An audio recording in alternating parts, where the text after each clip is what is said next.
प्रिय भाई और बहनों, आज का शुभ संदेश के लिए आप सभी को हम स्वागत करते हैं। गहराई मेरे सागर की, ऊंचाई मेरे आसमां की, गहराई मेरे सागर की, ऊंचाई मेरे आसमां की, पर कोई नाप ना पाएगा गहराई तेरे प्यार की, पर कोई नाप ना पाएगा गहराई तेरे प्यार की।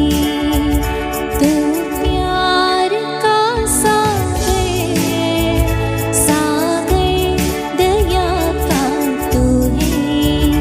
तू प्यार का सागर, सागर दया का तू है। आज का संदेश प्रभु के दास तीसरी वर्गीस राजस्थान से बांटा जाएगा। प्रार्थना के साथ सुनिए। परमेश्वर के बहुमूल्य नाम की महिमा करता हूँ। एक बार और शुभ संदेश इस कार्यक्रम में सबको हम स्वागत करते हैं। आइए थोड़ा समय हम परमेश्वर का बहुमूल्य वचन में से कुछ बात हम देखेंगे। पिछले कुछ सप्ताह से हम यूहन्ना की सुसमाचार 3 अध्याय में से कुछ शब्दों के ऊपर विचार करते थे। पहले हमने देखा परमेश्वर का राज, दूसरा अनंत जीवन, तीसरा दंड की आज्ञा, चौथा बपतिस्मा और पांचवी बात आज हम देखेंगे यही है परमेश्वर का क्रोध। परमेश्वर का क्रोध किस प्रकार मनुष्य के जीवन में आते हैं उसके बारे में हम देखते हैं। इसके लिए हम पहले पढ़ेंगे यूहन्ना की सुसमाचार 3 अध्याय की 36वीं आयत हम पढ़ेंगे। जो पुत्र पर विश्वास करता है आनंद जीवन उसका है, परंतु जो पुत्र को नहीं मानता वह जीवन को नहीं देखेगा, परंतु परमेश्वर का क्रोध उस पर रहता है। प्रभु के नाम की महिमा हो। परमेश्वर का क्रोध के संबंध में अनेक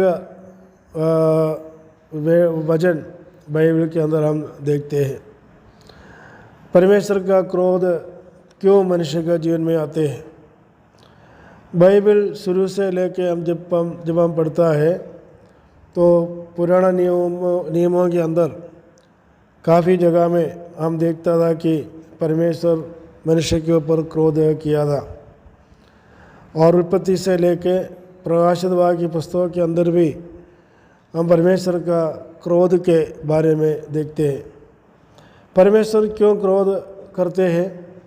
इसलिए कि परमेश्वर से बनाया हुआ मनुष्य परमेश्वर के रास्ता पे नहीं चलता है, सत्य पर नहीं चलता है, आज्ञानुकारी में नहीं चलता है, तो परमेश्वर उनका ऊपर क्रोध करता था। लेकिन ऐसा क्रोध करने का समय मनुष्य के जीवन में नाश होता था, यह मनुष्य मर जाता था, यह मनुष्य को परमेश्वर जैसा चाहा वैसा मनुष्य नहीं बन पाया।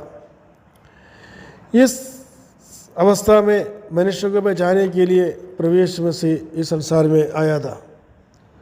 प्रभु यीशु मसीह ज्योति बनकर आया, सच्चाई बनकर आया, अनंत जीवन बनकर आया। मनुष्य को बचाने का सारे रास्ता बन के आया। यहाँ तक सारे मनुष्य का पाप अपने ऊपर ले लिया। परमेश्वर का क्रोध को मनुष्य से दूर कर दिया, मनुष्य को मुक्ति कर दिया, मनुष्य को पापों की क्षमा दिलाया। कब ये बात एक व्यक्ति का जीवन में हो जाता है, जब वो व्यक्ति प्रभु यीशु मसीह को अपना जीवन में उद्धार करता, ग्रहण करता है। हम इसलिए इस आयत के अंदर हमने देखा था, जो पुत्र पर विश्वास करता है अनंत जीवन उसका है। पुत्र पर विश्वास करता है। यीशु मसीह को इस संसार में परमेश्वर पुत्र के रूप में भेजा था। उस पुत्र पर पूरा विश्वास करने वाला व्यक्ति का जीवन में ही अनंत जीवन मिलता है।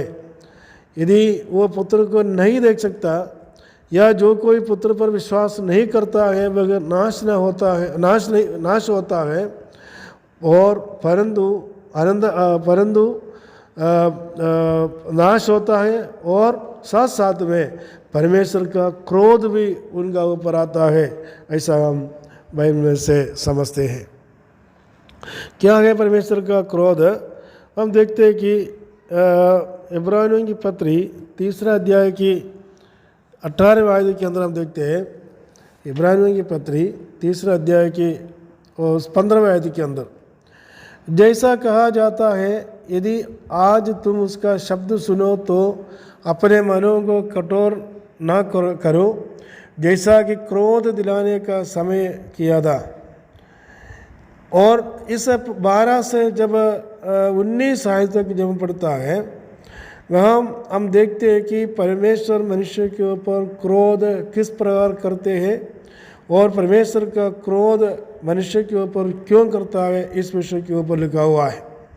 और जब 7वीं आयत से जब हम पढ़ता है वहाँ हम क्रोध के बारे में काफ़ी बात लिखा हुआ है। समय के कमी के कारण मैं आपको सब कुछ बता नहीं पाऊँगा। और हम देखते हैं कि परमेश्वर के लिए क्रोध का एक टाइम है। और दूसरी बात हम देखते हैं कि रोमियों की पत्री उसकी 1 अध्याय की 18 आयत, रोमियों की पत्री 1 अध्याय की 18 आयत के अंदर हम पढ़ता है, परमेश्वर का क्रोध तो उन लोगों की सब अभक्त और अधर्म पर स्वर्ग से प्रकट होता है जो सत्य को अधर्म से दबाए रहते हैं। उन लोगों के ऊपर परमेश्वर का क्रोध आते हैं। किनका ऊपर है? जो अभक्ति और अधर्म पर स्वर्ग से प्रकट होता है, जो सत्य को अधर्म से दबाए रखते हैं, उन लोगों के ऊपर परमेश्वर अपना क्रोध दिखाता है करके हम देखते हैं। और परमेश्वर के लिए क्रोध का एक दिन होता है। रोमियों की पत्री 2 अध्याय की 5 से जब हम पढ़ता है यहाँ हम देखते हैं कि रोमियों की पत्री 2 अध्याय की 5 से जब हम पढ़ता है तो इसमें हम देखते हैं ऐसा लिखा है, पर तू अपनी कठोरता और हठीले मन के कारण उसके क्रोध के दिन के लिए जिसमें परमेश्वर का सच्चा न्याय प्रकट होगा अपने लिए क्रोध कमा रहा है। इधर देखते हैं कि परमेश्वर के लिए एक दिन होता है जो अपना क्रोध दिखाता है और उस समय के लिए मनुष्य जो परमेश्वर को नहीं मानता है वो मनुष्य को दिलाने वाला उस समय के लिए लोग, उन दिन के लिए लोग इंतज़ार करते हैं। प्यारे मित्रों, इस संसार के अनेक लोग ऐसे हैं जो परमेश्वर का क्रोध का इंतज़ार करते हैं। क्यों हम ऐसा इंतज़ार करते हैं? इसलिए कि वे लोग यीशु मसीह पर विश्वास करना नहीं चाहते हैं। यीशु मसीह पर विश्वास करने से क्या होता है? हम देखते हैं कि 1 यूहन्ना 5 अध्याय की 12वीं आयत के अंदर हम देखते हैं, जिसके पास पुत्र है उसके पास जीवन है और जिसके पास परमेश्वर का पुत्र नहीं उसके पास जीवन भी नहीं है। प्यारे मित्रों, इस संसार में अनेक लोग मसीहत के खिलाफ क्यों हैं? सच्ची की बात यही है कि जिसके पास पुत्र नहीं है और उनके पास परमेश्वर का पुत्र नहीं, जब परमेश्वर का पुत्र उनके पास नहीं है उस लोगों के पास में जीवन भी नहीं है। और ऐसा जीवन ना होने वाला लोग मरे हुए लोगों के बराबर है। वो सच्चाई को नहीं समझता, उनके पास जीवन है ही नहीं। केवल एक प्राण जिंदा है, आत्मा जीवित नहीं है। लेकिन परमेश्वर मनुष्य को अपना आत्मा जीवित रखने के लिए यीशु मसीह को उद्धारकर्ता के रूप में भेजा, इसलिए कि एक व्यक्ति परमेश्वर के राज्य को देख सके, अनंत जीवन पा सके, न्याय विधि से मुक्ति पा सके, परमेश्वर का आज्ञा को मानते हुए बपतिस्मा लेके परमेश्वर का संतान बन सके और परमेश्वर का क्रोध से छुटकारा पाकर आनंद जीवन के लिए इंतजार कर सके। यीशु मसीह का दोबारा आगमन के समय पर परमेश्वर सबको न्याय करने के समय पर वे लोग परमेश्वर के सम्मुख में खड़े होकर के जो लोग आनंद जीवन जो लोग यीशु मसीह पर विश्वास करते हैं वो आनंद जीवन पाते हैं उस समय। जो लोग विश्वास नहीं किया है उन लोगों के ऊपर परमेश्वर का क्रोध जरूर पड़ेगा, वो दंड न पाएंगे, वो सजा पाएंगे। लेकिन परमेश्वर को हम धन्यवाद दें, परमेश्वर उस अवस्था में से हमको बचा कर रखा, संभाला, इसके लिए प्रभु को धन्यवाद दें। इस वचन के द्वारा परमेश्वर हमें सहायता करे। प्रभु के नाम की महिमा हो।